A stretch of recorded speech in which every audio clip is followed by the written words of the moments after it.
Bullet Train. Well, it didn't suck. Brad Pitt. What can't this guy do? He's funny, witty, and clever. Okay, my man crush aside, I think this guy has just been in the business way too long to pick a bad script. That's not to say that this was a great script, but it was good. There's a difference between good and great. Not nearly as big as the difference between good and bad though, and I just don't think this guy has the ability to pick a bad script anymore. And there's no way that you could qualify this movie as bad, especially compared to all the other crap that has come out this last year. Now I do have to admit, I'm a sucker for Japanese culture. I love everything Japanese. It is absolutely one of my favorite Asian cultures. Is that racist? I don't care. And if you're not a racist, you should probably hit that subscribe button. Now that's what they call peer pressure. That was mean, I'm sorry. I'm just joking around. As a show of accepting my apology, you should hit that subscribe button. Besides that, there were also some highlights in this movie. The dialogue between Tangerine and Lemon was absolutely hilarious, the epitome of dry British humor. Speaking of comedy, another nod to Brad Pitt here. His delivery in those moments was absolutely great.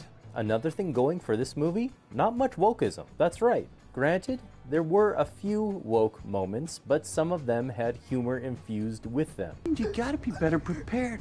I'm mansplaining again. I'm sorry. It doesn't... And in some of the other slightly woke scenes, for example, when a woman has the upper hand physically fighting a man, well, they don't seem to last that long before reality sets in. And it seems that this is about the best you can hope for these days, considering what Hollywood is pushing. Some of the more novice actors had some forced moments, and some of the CGI was a little bit campy. And it's like the director knew that and kind of just steered into the skid and made them completely ridiculous so that you had fun with it. They weren't forcing you to take the CGI seriously. Another thing that worked about that was that you buy into this world. If you can set up a world that I can buy into early on in the film, I'll believe almost anything that you say or push. Whether it's kids waving around wood sticks that can somehow change reality, or a 120-pound woman that can flip full-grown men around. If you can set up a believable world from the get-go, I'm in. And we had that with this movie. And Bullet Train harkens back to the days where you could go to the theater and just enjoy almost any movie that was playing because you know you would have a good time. You grab your popcorn and your drink and just enjoy. It's not that deep and it's not that bad, especially compared to all the other crap that's out there right now. The other thing about this film that I liked is that they seem to wrap it up with a nice little bow, cutting off the potential for there to be any sequels. Nowadays, that's kind of refreshing.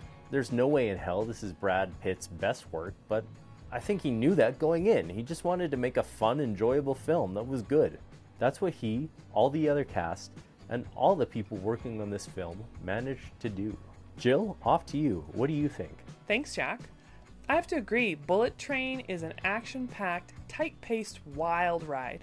Now, I think we can all agree that we love Brad Pitt, but hats off to director David Leitch for filling out the cast with some really standout talent, like Aaron Taylor-Johnson, Brian Tyree Henry, Hiroyuki Sanada, Joey King. I mean, basically the entire cast. Even the chemistry between Brad Pitt and cameo player Sandra Bullock was tight, and they barely shared any screen time. But did anyone else notice a bit of a theme in the casting? We've got Brad Pitt, a young version of Brad Pitt, and then a Japanese version of Brad Pitt. Or, if you're from Japan, you might say that we have a Hiroyuki Sanada, an American version of Hiroyuki Sanada, and a young American version of Hiroyuki Sanada. Thank you, love. Anyone else seeing that? I'm not saying that it's a bad thing, but the creative team sure put together a cohesive package with their casting. Now, even though we all love Brad Pitt, I have to give the highest honors to Aaron Taylor-Johnson and Brian Tyree Henry. Their back and forth banter as hired assassin twins Tangerine and Lemon was the highlight of the film for me. The characters could have been flat and one-dimensional, but those two actors had me looking forward to each and every one of their scenes. Not to mention, they both brought an unexpected weight to an otherwise typical campy action flick. But bringing great performances to life is made easy when you have such good writing. The script is tight, fast-paced, and spicy, making sure to connect all the dots so the audience audience can make sense of how they got from point A to point B. The script clips along like the bullet train that it is and really wastes no screen time with unimportant information. Even the secondary characters get their own little moment to shine, and it's worth it. But I do have a question. Does anyone else ever consider the astronomical collateral damage that happens in these stories? I mean, think about it. This train barrels through a barricade, down a cliff, takes out at least a couple dozen homes, roads, power lines, stores, leaving hundreds of people dead or injured without power. All the while, the surviving characters walk away basically unscathed, other than the injuries they received while trying to kill each other. I know that in film, we're supposed to suspend reality, but sometimes writers can go just a little too far with how much our imaginations can ignore. And lastly, if you want to talk about something going off the rails, what is up with Sandra Bullock's hair? You have one of Hollywood's most beautiful women on screen, and that's the hairstyle you give her? Clearly someone went off the rails with that decision. Ooh, meow, catfight. All in all, Bullet Train is a truly enjoyable ride with great storytelling and some pretty stellar performances. I give it a solid 7.5 out of 10. Oh, we're doing a rating system? I give it 1,000? I am so Jill, we did not talk about this in the meeting. I was not prepared for this. I'm sorry. If you want to see a perfect example of how not to do a Hollywood movie, click here.